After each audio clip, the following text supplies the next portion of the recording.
With my mum's birthday coming up, I wanted to make her something special. A keepsake box made from wood that came from my parents' old fireplace. And aside from a few challenges and snags, I'm really proud of how it came together. Stick around to see how I made it and how it turned out. Okay, so the wood I'm going to be using for this project is what I think is some old mahogany. It came out of my parents' flat. It used to be a mantelpiece, but when they did some renovations, they got rid of it. But instead of throwing it away, they gave it to me to hopefully make something nice from. Something cool about this wood is that on the back of one of the pieces, there's a bunch of letters, but there's a date on here, or what looks very much like a date, and it says 1932. So this is obviously some very old wood. The downside to it being very old is that there's a lot of rough bits, splits, cracks, and some old veneer to get rid of before I can start using this. I started by using a combination of different chisels, planes and scrapers to try and clean up the boards, but as I'm up against a tight deadline for this build, I ended up opting to use machines to do this part. I've got this thicknesser which I've used on plenty of projects in the past, but not for a long time, because A, it needs mains power, which I don't have in my shed, and B, it makes a ton of noise and dust.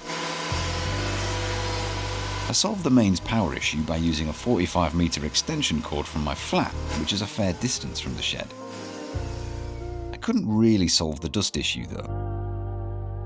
But after a solid shift sweeping and vacuuming, I could breathe again. Alright, so I've got all of the pieces cleaned up and smooth. I've got these slightly thicker pieces, which I think I'm going to use to make the sides and the bottom of the box. I've got these thinner pieces, which are full of holes, I assume from screws or something like that. But I think I'm going to be able to use those for the top, which I've got an idea for, and I'll talk about that in a second. I also have this piece of black walnut, it looks like, which I wasn't expecting to find in there, but there we are. I'm not going to use on this project because I don't have enough of it, and I don't think it matches the mahogany very well, but it'll probably come in handy for another project. Now, my idea for the top of the box is to try and create a cool pattern using little pieces of wood and gold resin. My idea is that I'll cut out each of these individual shapes, stick them onto these thinner pieces in random orientations so I get the grain going in all different directions, individually cut them all out, reassemble them into this pattern, and then fill the gaps with resin. Might look good, might look rubbish, but we won't know until we do it. So let's give it a go. I was fairly confident it was going to look good, but you never know. Anyway, cutting the individual paper polygons was a nice therapeutic task, as it didn't require much brain power, and I didn't have to be too accurate at this stage, as I'll be trimming things more precisely later.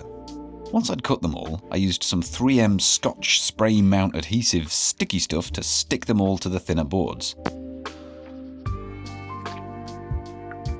With all the paper shapes stuck down, I cut them out very roughly with a handsaw, because the next step is where things will get more precise. I'm going to use the track saw to get all of the pieces cut, and it's actually the perfect tool for the job. It's nice and speedy for one thing, which is exactly what I need for this project, and it's going to give me really nice, accurate cuts.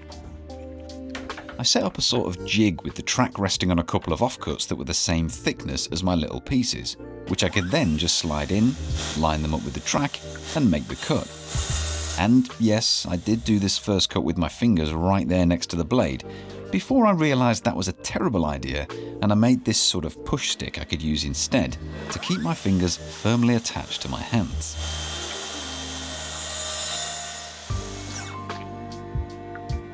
As you can see, this setup worked really well, and I was able to get nice, clean and crisp cuts relatively quickly on all of the pieces. Alright, now I've got all my pieces cut, it's time to build a form so I can pour some resin. While I still had the track saw set up, I cut some thin strips from the same pieces that I could use to make the sides of the form. I then superglued these to a piece of 6mm plywood, which will act as a base for all of the little polygons to stick to. I made sure to give all the edges and seams a bit of extra glue to try and prevent any resin leaks, which, if you've seen any resin videos before, you'll know they can be pretty frustrating. Then it was just a case of arranging all the polygons into the form to make sure they all fit and had nice spacings. And luckily they did, so I could remove the paper guide and get them all stuck down. Okay, so the good news is this is looking great. I think it's going to look really good once the resin and brass powder is in here. The bad news is I think I've super glued it to the workbench, which is a pretty rookie mistake, but you know, you live and learn, or maybe sometimes you don't learn. Luckily, it was only stuck down a little bit, but seeing as this is the first project I'm making on my new bench, it could have been very annoying. That wasn't too bad at all. With that calamity avoided, I could move on to pouring some resin. I've used glass cast resin many times before, and it's always been great. For this particular pour, I'm using glass cast 10, which is good for medium thickness pours up to 10mm. I'm also going to be adding brass powder to try and get a shiny gold metallic finish. Not really sure how much to put in, so we'll just start with a little bit. Give it a bit more. In the past, I've only used black dyed resin, and I've never used brass powder, so I wasn't really sure what to expect or how it would work. It's getting there. It doesn't look great on camera, but I can sort of see a bit of a brassy shimmer to it. There was also a lot of clumping at the bottom, which would be something I'd need to be careful of, because if all the brass powder just sinks, then I won't be able to polish it. Anyway, I made sure everything was mixed properly and got on with the pour. In my last video, a few people commented showing some love for my dog, who often keeps me company in the workshop. She wasn't around as much during this build, but I did catch her outside having a little nap in a pile of dirt. That's all of the resin in. It does look sort of a poopy green colour at the moment, which I'm hopeful that it won't once I've sanded it and polished it, but time will tell. With that slowly curing, I could move on to all the other parts of the box, and for this I'm using these thicker pieces. First thing I had to do was get them rough cut to size and chop off all the old nail holes and X-dowel joints. Once again, the track saw was the tool for the job, as I could set up a similar jig to before and get all the components cut accurately and quickly. I also just really enjoy using the track saw, so that probably factored into my decision to use it here. I needed a couple of these pieces for the bottom of the box, which meant they needed to be thinner. So I swapped out the track saw for the hand saw and got to resawing, which is the process of cutting thicker boards into multiple thinner boards.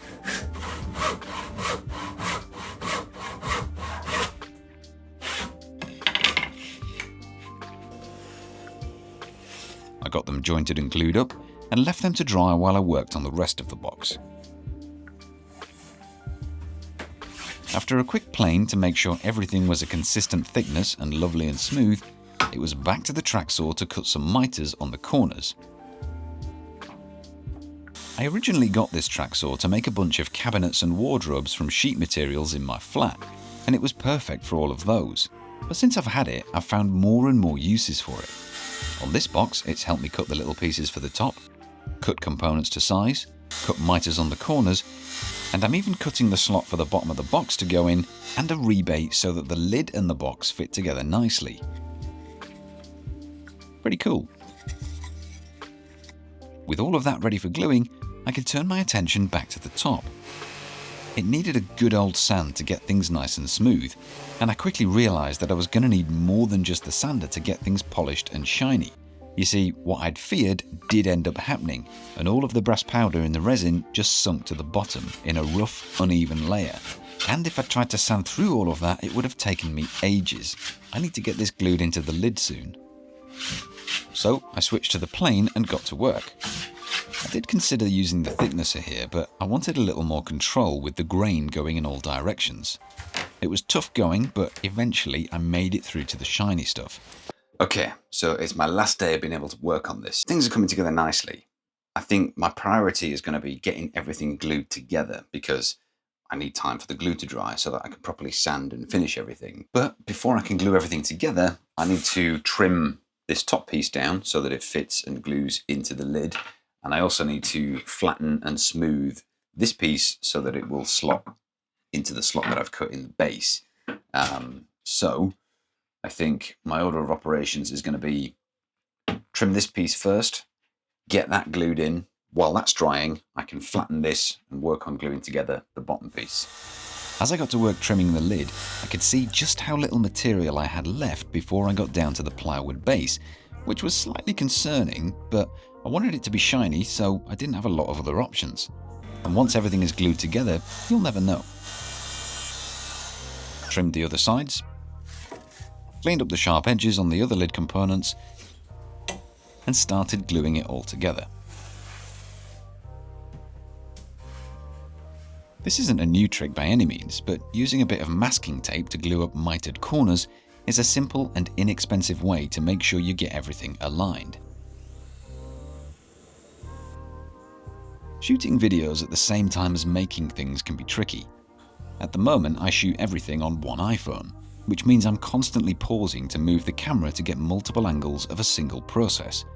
But that's also part of the fun and a nice challenge. I'm also mindful while I'm building that not everything is going to be interesting. Some parts of this build took me hours, so being careful to only shoot what I need for the overall story helps me save a bit of time and keeps things interesting when it comes to editing.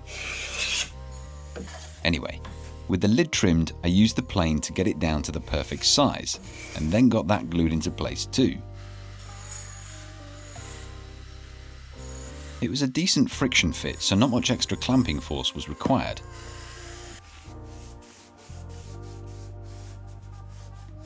Time to leave that and move on to the base.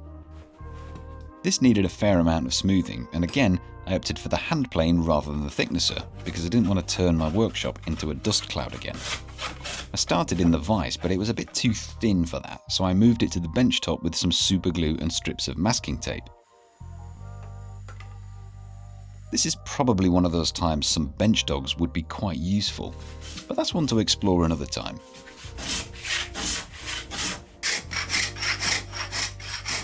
With that nice and smooth, I could get the base glued up the same as the top.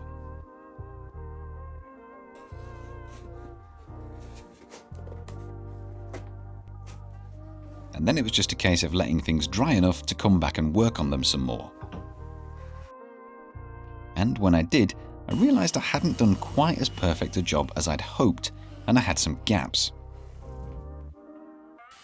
I used a mixture of superglue and fine sanding dust to fill these. It wasn't perfect, but it looked better than it did before with the gaps. And as I continued to sand, I could start to see the shine on the brass and resin coming up nicely.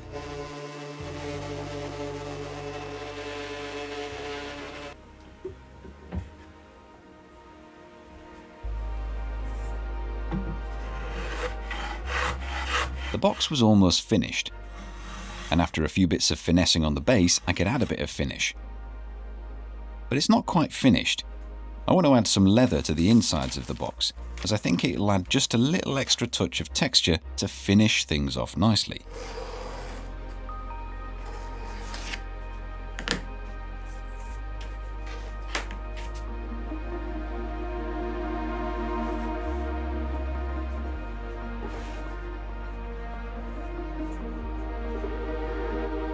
Overall, it's been a fairly simple build, and I tried out a few new techniques and encountered a few challenges along the way, and I think the pattern on top has turned out really cool. Now, I don't have any footage of this, but I'm happy to report that my mum did really like this box. Anyway, let me know what you think down in the comments, and if you've enjoyed this video, please consider subscribing for more. Thanks for watching.